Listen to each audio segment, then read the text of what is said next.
got the next draft lined up for you here at the World Championship. This is our second table. We've got 16 players, so 2 8-player pods. This is going to be the second one. And Paul, we're going to be watching Seth Manfield, who, for my money, is the best limited player in the field. Yeah, yeah, definitely. He's had so much success in a lot of these mixed format tournaments, but I mean, I just know that he's also just very, very happy when it comes to limited. I've faced him plenty of times. We used to do a lot of team drafts against Seth Manfield, and I've lost my fair share of matches to Seth. That's all I will say. So yeah, going into this, especially in the limited portion, he's got to be one of the favorites to go 3-0 in the draft portion. So really, really excited to see kind of what his thoughts are on the format. I am too. I can't wait to get down to the table. Let's take a look at it here, where we've got Manfield sitting next to Sperling, Huschenbet, Nassif, Party, Cassis, Sato, and then Mori to round out the table. So Seth's going to be passing to Sperling, and Mori's going to be passing to him. Take a look at our players as they are on the verge of this draft. You can see some of the nervous energy from them as they get ready, except for, of course, Gabriel Nassif, who never looks nervous. He's just stretching, drinking his water. Just happy to be here. That's right. At my 15th Worlds or whatever it is, you know. Hey, there's his water. I called it. All right, let's get ready for the action here. Seth Manfield hoping to open up something awesome. And yes, he kind of did. Right. Guardian Savior is a very nice card to open up here. Yeah, just a fantastic card here. Just a 5-man 3/3 flyer. Get to the late game. Even if you get one creature back, it's an excellent card. But just the fact that you have that upside of being able to get 2 creatures back, excellent way to kind of start your draft here. That's right. Other notable cards in the pack, yes, there's Dualcraft Trainer and Diregraph Horde that really kind of jump off the screen. The Dualcraft Trainer, a little bit annoying for Seth to have to pass that card, as it is in the same color as this this Bomb Angel that he's taking. But yeah, you do what you got to do. Yeah, I mean, you take the Savior, you kind of hope the person you're passing to takes the Diregraph Horde, and maybe you're not fighting for white so much, at least immediately with your neighbor here. But at the end of the day, I mean, you got to start with taking one of the better rares in the set here in the Guardian Savior. All right, so Savior goes into the pile here for Manfield. What are the directions that he can go for from here? Black, white, green, white, maybe the 2 best? Blue, yeah, black, white, green, white, even blue, white. I mean, imagine just getting back a bait hook angler off of this. You just get a little extra value, right? Yeah.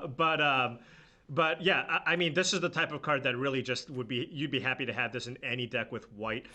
Maybe you don't want to be Boros, but I think that's just more of a testament to the color combination than anything, right? You know, it's going to be a fine card in the red-white decks as well, so. Yeah, I see Covetous Castaway and Revenge of the Drowned as attractive options. Blue-white is considered the best deck in the field, perhaps second if you like black-blue a little bit better. Wow, looks like Seth is actually looking down at Eccentric Farmer here, though. Yeah, that is probably the other best option here. It looks like maybe Seth has just prefers the green-white Coven archetype. It is very, very strong. And also, I mean, Farmer does work well with the Guardian Savior, right? If you have a mild self-milling theme and you have a good amount of 2-drops in your deck, all of a sudden you can kind of get extra value with this Savior on turn 5. Seth taking a quick look at who's passing to who here. Oh my goodness. Pack 1, pick number 3. There's an Organ Hoarder in this pack. What? That's the first Organ Hoarder we've seen so far. It is. Nobody passed them. Okay, well, you know what, Marshall? There's an uncommon and a rare missing. So they must have been some great uncommons and rares, because we're gonna have to go back and review the tape, because I'm taking Organ Hoarder over most of the uncommons and most of the rares too. I can't believe there's still one in here, and Seth is definitely going to see that as a signal and try to snap it up. Yeah, you know, I was saying blue-white really kind of the preferred archetype, and getting an Organ Hoarder or Guardian Savior, pretty nice to start, though I think Seth will be a little bummed that he took the Eccentric Farmer over either the Covetous Castaway or the Revenge of the Drowned that he had access to in the last pack. Yeah. I will say, though, still, you got to tread with a little bit of caution here. Again, a rare and uncommon were taken out of that pack, right? So, you know, you have this Organ Hoarder. Just be a little bit careful. Blue may or may not be open. Good point. Good point. As we do see some more blue cards here, some more signals. You know, these signals, you don't really want to ever put too much into one signal, but these are like data points that add up. Here's another pack with Shipwreck Sifters, Falcon Abomination in it. These are two very good cards, and Sifters is particularly good in blue-white. Yeah, absolutely. And that's the thing. Seth is leaning more towards potentially being blue-white than blue-black. Of course, if you are leaning towards being blue-black zombies, Falcon Abomination is one of the better commons that you can have. But given that you have that Guardian Saver, Shipwreck Sifters is a premium blue common in that blue-white archetype. It really is. It goes so well with the Savior. Not only is it a target itself, but it also helps stock up your yard. And then you can see that it's almost always a 2/3 in blue-white, which is why it's just extra good. Yeah. Okay, here's an interesting pack with a Search Party Captain, a Storm Rider Spirit, a Consider, and a Celestis Sanctifier. Cards that stand out. There's also Lunar Frenzy, which can steal a game. It's just in the color that people are trying to avoid, generally speaking. Yeah. I think he wants to try to solidify himself into blue-white. So probably going to take one of the cards that you mentioned, and looks like he went for the Search Party Captain here. Solid little 4-drop for his deck. So right now, 2 white cards, 2 blue cards, and the Farmer's still on the table. You never know. Green is drafted less often than blue for certain, and then even less so than white in most scenarios as well. So, you know, that could have been part of the tiebreaker for that second pick from Seth, as well as, you know, I don't know if I want to jump right in on blue right away. This is an interesting pick here. Because Seth can go for the Dawnheart Wardens, which is a very, very strong common in the green-white aggressive Coven strategy. Uncommon even, yeah. Green-white uncommon. Or he can just choose to stay the course here and take the second Shipwreck Sifters and try to solidify himself into that blue-white Spirits Disturb archetype. I think I would just go with the Sifters here. You know, it feels like it's open. The blue cards have been flowing. There's a couple of playable white cards here with the Trapper and the Silversmith as well. So I'm really liking my position if I'm Seth at this point, and I think I would lean into the blue-white deck at this point. He agrees. He's going to take the Shipwreck Sifters, and this is turning to look really good here for Seth. Yeah. And right as I say that. great start, but yeah, this pack just has doesn't really have a card that you're too excited to play in your deck, so no. Possibly just taking a Geist Wave here if you really find that you need interaction for, but you know, a card like Unruly Mob, barely playable in black-white Sacrifice. I can't imagine you want it in your blue-white deck. Yeah, I'll just take a Geist Wave and move on with my life. Might have the old ways here for Seth. A card that has certainly more upside than Geist Wave, but yeah, it is not in blue or white. So now we've got a little bit of a twist here, perhaps. There, you know, I maybe my eyes just go to the blue cards naturally, but I'm looking at that Larder Zombie. Look, that card has gone from a card that people thought was pretty bad to a card that you'll actually see on the battlefield pretty regularly. It is better than it looks. Yeah. Again, this is a format where there's lots of little creatures that are rumbling on the battlefield, lots of 2/2s. So it's actually a fairly effective blocker, right? There's just a lot of people that are just playing cards like Baithook Anglers and Siege Zombies and such. So you just have this 1-drop in your deck that does an effective job of blocking. Meanwhile, even if you're blue-white, just being able to just get random Disturb cards in your graveyard, every time you do, you're just drawing a card. That's how powerful that card can be. We've got a U-turn happening here, Paul. He took Timberland Guide, and then he wheeled Defend the Celestis and took that. So his last 3 picks have been green. Now he's in a bit of an awkward position, because if he's green-white, fine. That's an archetype that you can draft. It's kind of a mid-tier level deck, if you will. You know, maybe the 4th, 5th, or 6th best archetype. But the Shipwreck Sifters would be gone. He'd lose access to Organ Hoarder unless he wants to splash it. And here he's got nothing for his 10th pick. He just takes a Harvest-Tide Infiltrator. Yeah, I mean, he's got 0 Disturb cards, right? Those Shipwreck Sifters are not really getting big here so far in his deck. So he's going to pick up old Tireless Hauler here. Yep. Generally not where you want to be in the format. It plays off as just kind of a big, kind of vanilla creature that dies to most things. But I don't know. If you've watched Seth draft a lot, he tends to put together wins with decks that play cards like Tireless Hauler. He's going to pick up another one here right as I say it. Yeah, and I wonder if now Seth is kind of wishing that he had taken the gold card instead of Yeah. instead of the shipwreck sifters, because now I mean he's kind of waffling here, right? He's kind of in the. Go ahead. I just want to take a look at the table here real quick, Paul, because we can get a look at what he's going to have coming to him in the second pack from Sperling, Huschenbeth, and Nassif. Primarily, there's some bad news there. If Manfield solidifies in green-white, Huschenbeth seems to be in the same pair. And if he goes for white-blue, well, he's got Sperling and Nassif who have solidified themselves in blue. So the three colors he's in are represented by the three players to his left. Not really where you want to be. Yeah, yeah. And we have, what, 5 players drafting blue? So blue looks like the color that Manfield should try to avoid if possible. And I mean, if you look at it, again, we saw that third pick Organ Hoarder. We're like, ooh, Organ Hoarder.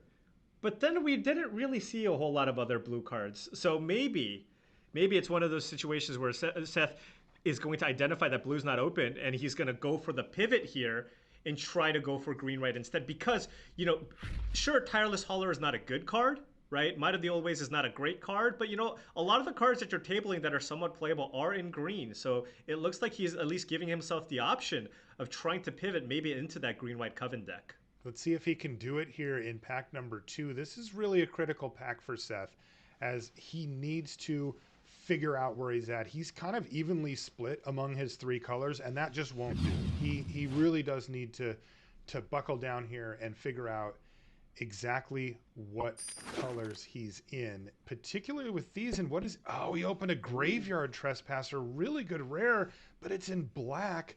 What about for his colors? Contortionate Troop. Odric's Outrider. Yeah, so those are the cards that probably stand out. I'm looking at the blue cards, and there's a Gale Drifter, which you're not really happy first picking. Meanwhile, if you're Green-White Coven, Contortionist Troop can be really, really strong. So I think those are probably the option that he's looking at. I mean, you can't take the Graveyard Trespasser here. You're sad that you opened it and you have to pass it, but I mean, he's got a duress. So this would be a really interesting pivot if he chose to go with the Trespasser here. Yeah, it looks like he's going to go for that troop. As you mentioned, it really does kind of fill in the gap on the Coven deck. Its flexibility with its power means that you can kind of slot it in where you need, even early in the game. And sometimes people just play it as a 1/1 because they need that 1 power. All right, there's another Odric's Outrider here, as well as Shadow Beast Sighting and a Cathar Commando. Wow, look at that, a Bloodthirsty Adversary in the pack too. Some really nice stuff being opened, but just in the opposite colors of where Seth's at. Yeah, I think if you're Seth, I mean, you're really just probably choosing kind of between maybe the green or white 4-drop here. I see the Shadow Beast Sighting and the Odric's Outrider as options. Odric's Outrider really shines in black-white, right? Where if you have onboard sacrifice abilities like a Flesh Taker, combat just becomes impossible. You're just like, okay, I'm just going to block and hope for the best because you're going to just put +1/+1 counters all over the place. But in green-white, it's simply just a solid card, and it looks like Seth actually just prefers having the value creature in that 4-mana 4/4. See a Lunarch Veteran here that would go just fine in this deck if he'd like to play it. There's, you know, I have to say it, best card in the pack, Olivia's Midnight Ambush over there on the right. Again, a black card. It feels like kind of what we saw on the table graphic is playing itself out here. He's being cut. He's just having a hard time getting these cards. And, you know, he didn't open cards in his colors. He opened good ones, but just not in his colors. Yeah, yeah. And now, I mean, we saw it earlier. I mean, Arne was firmly in green-white, right? And he's probably just taking all the cards here. And green-white is an okay archetype, but again, it just cannot support that many players in a draft. So you're seeing a lot of these cards that would have been decent get gobbled up. Now, Seth is going to deliver the same kind of beatdown on pack 3 for Arne probably.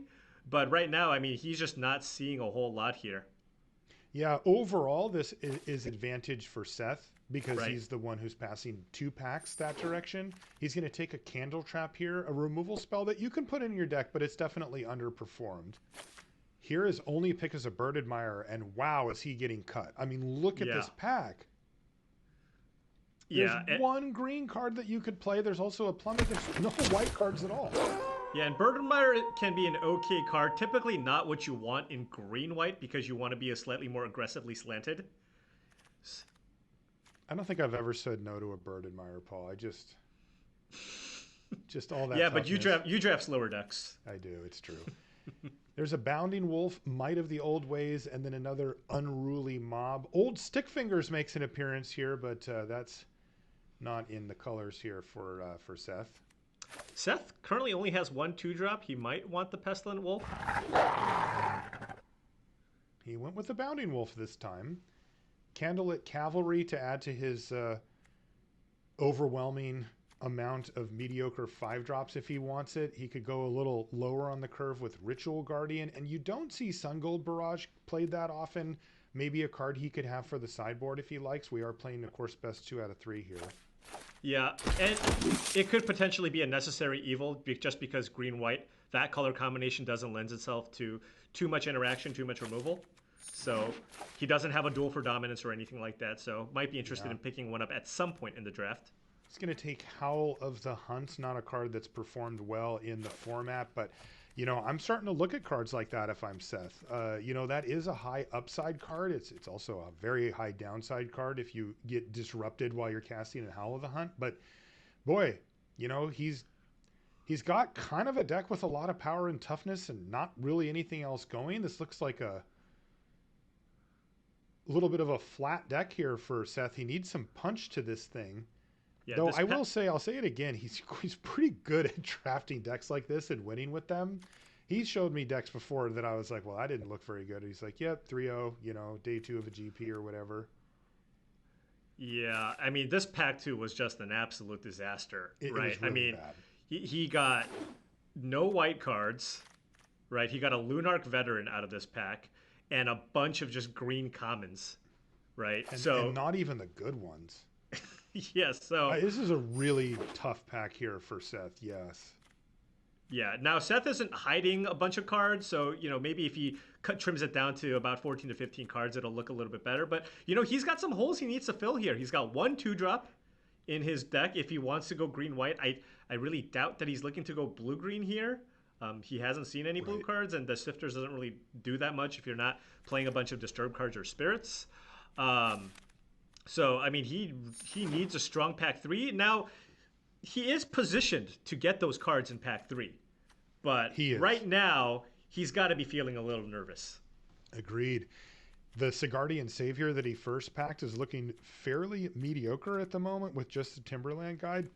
He is going to need to do some work in pack 3 to support that card as well to kind of make sure that it's running on all cylinders, because he's leaning pretty hard on some of his higher cards here. You know, when you have a Ritual Guardian, a Bounding Wolf, a Bird Admirer in your aggro deck, you know, you're not feeling great about things. He wants, what does he want? Like an Unnatural Growth? That would be a nice one. Yeah, actually, with how heavy green he is, that would work pretty well now that you mention it. Homestead Courage is interesting in that it can really get you to Coven, but it looks like he's just going to take our old friend here, Paul, Crossroads Candle Guide once again in somebody's pile. I have seen more Crossroads Candle Guides in players' decks than it just in the last couple of hours than I think I've ever seen. Yeah, period. That's true. And there's the last pick, Unruly Mob. Let's take a quick look at the table before we get into pack number 3. And once again, looking at where the cards are going to be coming from, they're coming from Morisato Cassis, and that looks beautiful for Seth Manfield. In fact, there isn't another green drafter until Hushenbeth all the way around. He'll get all the green cards for the next 5 players going, you know, from his side here. The white, a little more contested with Mori and Party hanging in there, but this is... Look, he is primed to pick up a really great pack. It's just a matter of if the good cards get opened this time around. Yeah. One thing that I want to mention is just the fact that Keisuke Sato is the only red drafter at the table. Now, we talk about how red is a weak color. It's probably the weakest color. But if you're the only one that's drafting red cards, I mean, he's getting all the removal, all the uncommons. So really curious to see kind of how his deck ends up shaping up, because everybody else is fighting for those blue and white cards. We have 5 white drafters at the table, but Keisuke being the only red drafter, I mean, his deck's got to be really, really strong here. Yeah, I bet you he's looking pretty good there. Again, some of it is at the mercy of just what cards get opened, right? Of course. Sometimes you have access to all of the red cards, but all of the red cards aren't great. We're going to see that for Manfield here with green. Let's see if he can open up some. Oh, Wait, is this pack no. two? Is this pack two? What's going on? This is pack 3, pick 1, Paul. He opened another Graveyard Trespasser. This time, though, a really good card. Dual Craft Trainer is awesome. Yeah, yeah. He's going to be really, really happy picking up that Dual Craft Trainer here, and then hope to maybe possibly table that Timberland Guide. I don't think this is the type of pod where you're going to be tabling Eccentric Farmers. It's not going to be happening here. Yeah, even if somebody's not going to play it in their deck, if it's that late in the pack, they'll just snipe it. All right, so there's Dual Craft Trainer. So step 1, very good, and it looks like that's going to be the death knell here for the blue cards. And let's see what he picks up next. Nice, another good uncommon with Hound Tamer here. Yeah, so this is a great start to pack 3. We knew that kind of coming in, Seth will at least be well positioned, but of course the cards still need to come. And so far, Seth has got to be ecstatic here with both the Hound Tamer and the Dual Craft Trainer to start out his green-white deck. Really going to focus on the curve here at this point. He needs to shore up that early game. He just isn't doing enough. There's a Harvesttide Sentry. Perfect pickup here for Seth. That's what he wanted to see. Yeah, Harvest. There's 3 green 2-drops at common, and this is the one that you want. Definitely. In basically all your decks, actually. Again, with the creatures being smaller in this format, a lot of the times this creature is just unblockable in the early game. Also, I'll say that with 3 power on turn 2, it can also trade off pretty well, and that can come in really handy for the Sigardian Savior late in the game. This is another interesting choice. A Cathar Commando has to be tempting here because he needs these 2-drops and similar stuff to what we said being a 3/1. But he's going to go for the more powerful option with Search Party Captain because you can play it, for as little as 1 mana. Yeah. Search Party Captain, just one of the best white commons. Oh my goodness. Wow, that is what you needed. Mentor. That's the business here for Seth Manfield. He has to be so, I'm going to use the word relieved here, Paul, to see a Dawnhart Mentor. Wow. These are some huge pickups here for Seth Manfield. I mean, pack 3 cannot be going better here for Seth. That's right. He finally hits pack 3 pick 6 here. A little bit of a drop off. He's going to get a Soul Guide Griff. Perfectly playable card. Could even replace the Tireless Hauler in the deck if he'd like. But wow, what a pack here. And it is the green cards, by the way. You see that draft dynamic playing itself out. He got that Mentor 5th pick. It's just running around the table. Yeah. I mean, at this point, you just can't even really expect to see a playable white card, right?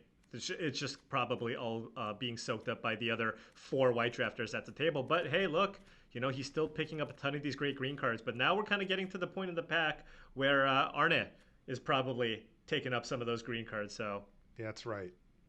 Interesting. If I'm in Seth's seat, I am just all about 2-drops now. Like, I want that curve. I want 1 and 2 mana creatures that I can put on the battlefield early. Right now, he has the Unruly Mob still in there. He doesn't want that. Like, this is I would definitely take the Cathar Commando here if I was in his seat. Yeah, absolutely. It makes sense. I mean, take a look at his deck. He really does want to put those early creatures onto the battlefield. Double Search Party Captain. He's got a bunch of Coven happening as well. So, and even Defend the Celestis, which can be good, but you need to make sure you have that curve out, right? You need to go 2-drop, 3-drop into Defend. Definitely. Yes, that is a really good point, Paul. The Defend the Celestis can manipulate not only combat, but also Coven, and it can just be a powerful curve topper if you can put that curve together. Oh, he did get a late Eccentric Farmer. I stand corrected. It came back. It looks like Arne wasn't interested in it. Yeah. Wow. Wow, what a nice pickup there as well. Just a good, powerful card to make sure that he hits his land drops. Getting up to that 5 mana slot. It looks like he did cut one of the haulers here as he picked up that Soul Guide Griff. Here is Dawnhart Rejuvenator with no splash. Probably doesn't want to play it. No. You can see him start to trim already. Snarling Wolf has been an underperformer in the format, and I don't expect him to want it in the main deck, though it does seem to be the pick out of the pack here. Yeah, I mean it is another target to get back maybe with the Sigardian Savior with the True, double and as extension you firmer. mentioned, the Defend the Celestis just wants a curve out, so it's not Right. impossible that he plays it. Yeah. Wow, Neonate's Rush still in the pack here. And I can't And then a imagine he's tapping at the window. yeah, and I don't think he's gonna be playing all those fives as well. But you know what? I will say, if you're Seth Manfield, that pack three salvaged the draft, right? He got We don't there. right. Yeah, he really did, Paul. He needed that pack three to up his power level, fill out some curve options, and kind of get him there, and it absolutely did. He was set up beautifully, as we saw the graphic going around. And interestingly, look at Hushinbet. He's actually moved into red. It looks like Keisuke Sato had red to himself for the first two packs, but then Hushinbet said, okay, there's just too much of this flying around, and he ditched white and ended up going into red. We see blue-white for Nassif, blue-black for Sperling at the top. There's two blue-black players at this table, though, Eli Cassis as well. Yeah. A nicer spread here. Again, really curious to see kind of what Sato's deck looks like. His deck's got to be pretty awesome, at least his red. Hushinbet identifying that white was overdrafted, and I'm really curious to see what red card he took to make him pivot out of white. You know, it's got to be like a light up the night, or a Tovolar, or something in that vein, because it had to be pretty good for him to actually choose to kind of change from his initial green-white deck. That's right. We got to see a close call there from Seth Manfield, but he ends up with a solid green-white deck to do battle with. We're going to take a short break here. When we come back, we'll be right back into the matches. Don't go anywhere. The game has kind of become it's transition for me, right? Like, I used to play when I was a kid purely for fun. I would do Ravnica booster drafts. I would go to the local game store. I'd be hanging out, maybe play at a PTQ, do poorly. And now it's like, well, I am trying to figure out balancing my love for the game and actually doing this as a job, right? Because those are two different things.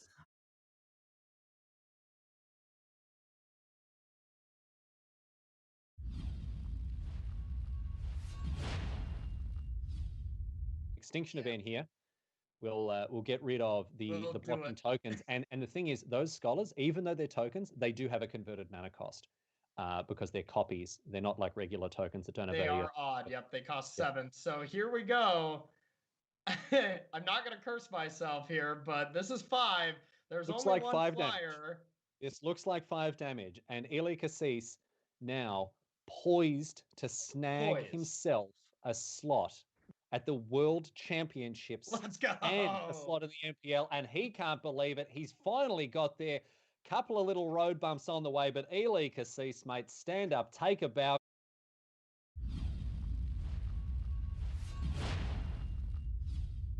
No, I was about to say the only thing that's going to foil his plans is Shadow's Verdict, and that is exactly what he draws off the top of the library.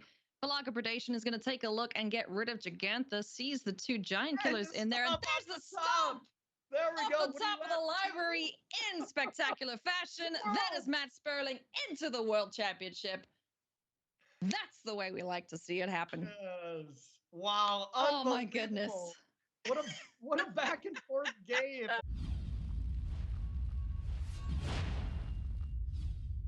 Now we're going to see some real actions per minute go here for Rei Sato, because he does not have a lot of wiggle room. He's got 2 minutes to go, and I think he has all the here.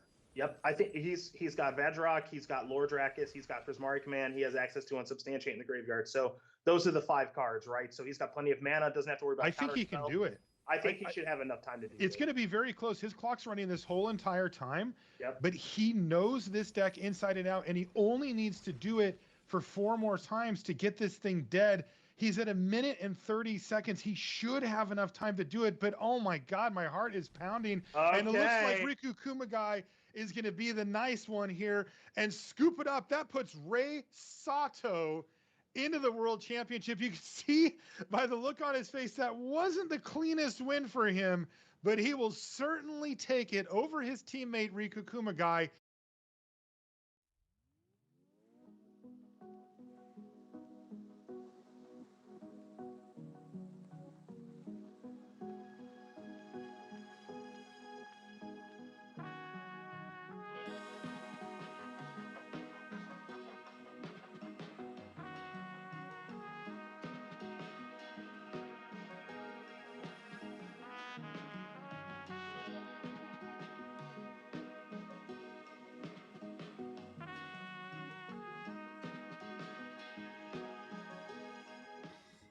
Yuli Cassis is a player who has been on the tournament scene for a while, but I think like he's just one of those names that you may not have heard of that much until this year, after he completely tore apart the Rivals League. But I've known about Yuli and have been like super scared to play against him.